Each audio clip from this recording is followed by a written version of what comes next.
Well, everyone, I wanted to hit on a fairly cheap Samsung Galaxy phone that I would highly recommend people to buy in 2024. If you're looking for a very powerful, but fairly cheap for the most part, Samsung Galaxy phone, this is the one that I would probably recommend a lot of people to go ahead and pick up. And this particular phone is the Samsung Galaxy S22. Now, here's the thing, the Samsung Galaxy S22 has its own fair share of problems. That's why I would probably recommend going up to something like a Samsung Galaxy S22 Plus. But with something like the Galaxy S22, this is one of those phones that I personally feel like has a lot of capability, a lot of power, and for better or for worse, there is a lot of good stuff going on with a phone like this that you can buy for like around $200. It doesn't go up, you can buy it up to $300 if you want to, but I've seen a lot of the standard S22s go for like less than $200, and if you're able to negotiate a price even for an S22 Plus, you might be able to buy it for like $250 or something like that. Now, the first thing to keep in mind within this particular device is that within something like a Samsung Galaxy S22,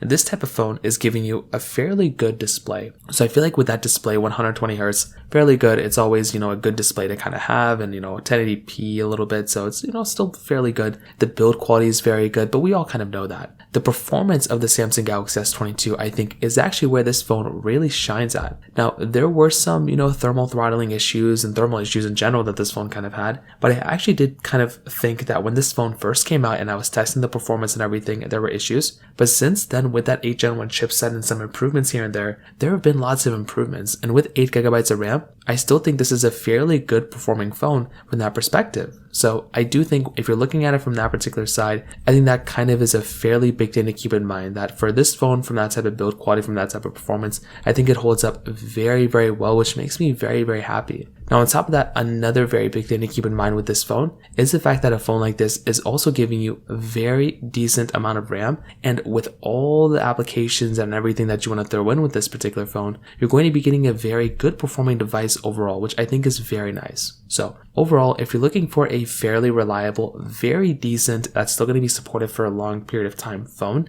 the Samsung Galaxy S22 I think is a very good option. If you're going to go through and pick up a device, I think this is easily one of those types of devices that I'd recommend buying. Again, although it's not perfect, I think there's a lot of good stuff going on with a phone like this, and I think it's a very good, powerful, cheap Samsung phone. If you have any other thoughts or questions, please let me know in the comment section below. Hit the like button, that will mean so much, but definitely hit that subscribe button. More importantly than everything else, I love every single one of you guys. Hopefully I'll catch you guys in the next video. Peace out till then.